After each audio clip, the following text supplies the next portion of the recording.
নমস্কার বন্ধুরা, আমার চ্যানেলে সবাইকে অনেক অনেক স্বাগত।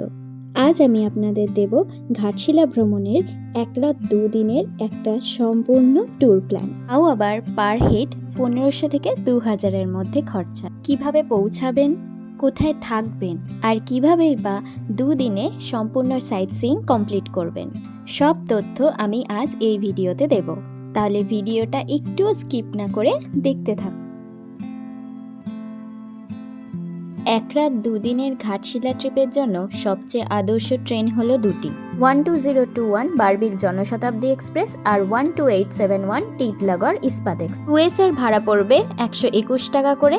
যাওয়া আসা নিয়ে ট্রেনের ভাড়া 242 টাকা। স্টেশনে নেমেই আমরা পাশের একটা দোকান থেকে করে নিয়েছিলাম ব্রেকফাস্ট। আমরা নিয়েছিলাম 3 প্লেট ধোসা, পার প্লেট 40 টাকা। স্টেশন থেকে নেমেই রয়েছে অটো স্ট্যান্ড, আর সেখান থেকেই আপনাদের বুক করে নিতে হবে 2 দিনের সাইট সিইংয়ের জন্য আর হোটেল যাওয়ার জন্য, আর হোটেল থেকে সেকেন্ড দিন আবার স্টেশনে ফেরার জন্য অটো। আমাদের 2 দিনের টোটাল 17টা সাইট সিইং এবং হোটেল যাওয়া ও আসা নিয়ে ভাড়া পড়েছে পার ডে 900 টাকা করে। 2 দিনে লেগেছে 1800 টাকা। আমরা বুক করেছিলাম রিসর্ট রাতমোহনা ইন। স্টেশন থেকে 5 কিলোমিটার দূরে ছিল, তবে স্টেশনের কাছাকাছি অনেক হোটেল আছে, সেগুলোও আপনারা বুক করতে পারেন। কিছু হোটেলের নাম আমি দিয়ে দিলাম, কন্ট্যাক্ট নাম্বার গুগলে পেয়ে যাবেন।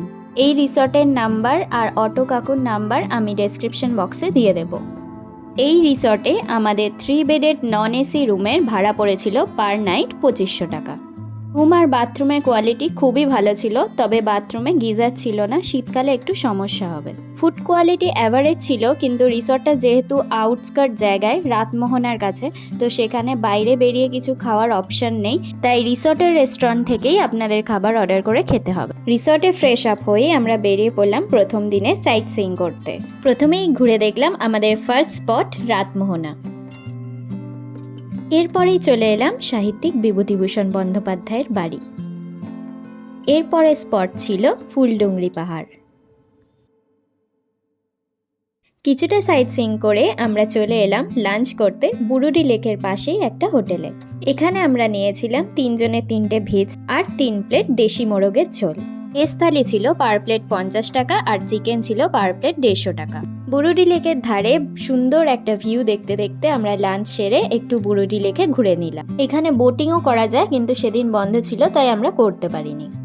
এরপর আমরা পৌঁছে যাই বুরুডি পাহাড়ের ওপর একটা সুন্দর ট্রেক করে ধারাগিরি ওয়াটারফলসে। ট্রেকিংয়ের রাস্তা আর ওয়াটারফলস এত সুন্দর যে দেখে আপনি মুগ্ধ হয়ে যাবেন। এরপর আমরা সুন্দর একটা সানসেট দেখতে দেখতে পৌঁছে যাই রাজেশ স্টেট। যারা রাতমোহনা রিসর্ট বা সুবর্ণভিলাতে থাকবে তাদের তো রিসর্টের সামনে দিয়েই সুবর্ণরেখা নদী চলে যায়, কিন্তু যারা এমনি হোটেলে থাকবেন তাদের জন্য এই স্পটটা খুবই ইম্পর্টেন্ট। সুবর্ণরেখা নদী থেকে দেখা যায় খুব সুন্দর একটা সানসেট। আমরা একটু দেরিতে গিয়ে পৌঁছেছিলাম, তাই সানসেটটা এখান থেকে দেখতে পাইনি। এরপর আমরা চলে যাই চিত্রকূট পাহাড়।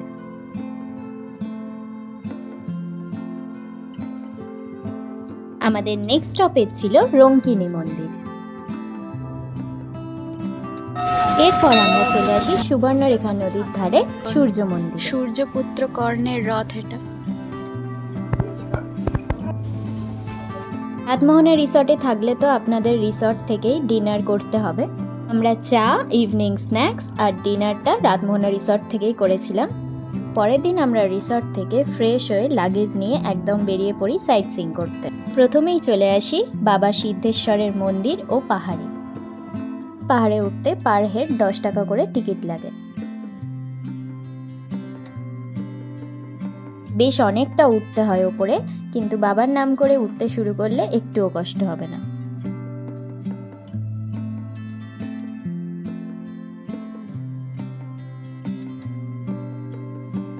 তারপরে আমরা চলে আসি রঙ্কিনী মায়ের মন্দির। এই মন্দির বেশ জাগ্রত, লাইন দেখেই বোঝা যাচ্ছে। এরপর আমরা চলে আসি গালোডি ড্যাম। এরপর আমাদের লাস্ট স্টপেজ ছিল বৈষ্ণোদেবীর মন্দির। আমাদের সব সাইট সিইং শেষ করে আমরা চলে আসি স্টেশনের কাছেই এই রেস্টুরেন্টে। রেস্টুরেন্টের নাম পথের পাঁচালী। অর্ডার করেছিলাম চিকেন বিরিয়ানি, পার প্লেট 120 টাকা করে। কোয়ান্টিটি আর কোয়ালিটি দুটোই বেশ ভালো, আমি হাইলি রেকমেন্ড করব। লাঞ্চ সেরে আমরা 2:45-এ উঠে পড়ি টিআইজি ইস্পাত এক্সপ্রেসে। এই ছিল আমাদের সম্পূর্ণ ট্যুর প্ল্যান। আমাদের পার হেড খরচা পড়েছিল 2,500 টাকা করে। আপনারা যদি স্টেশনের কাছে কোনো হোটেলে থাকেন এবং বাইরে থেকে খাবার খান, মানে ডিনারটাও বাইরে থেকে করেন, তাহলে আপনাদের খরচাটা 2,000-এর মধ্যেই হয়ে যাবে। আশা করি আপনাদের এই প্ল্যানটা ভালো লেগেছে এবং হেল্পফুল হবে। আবার দেখা হচ্ছে পরের কোনো ব্লগে।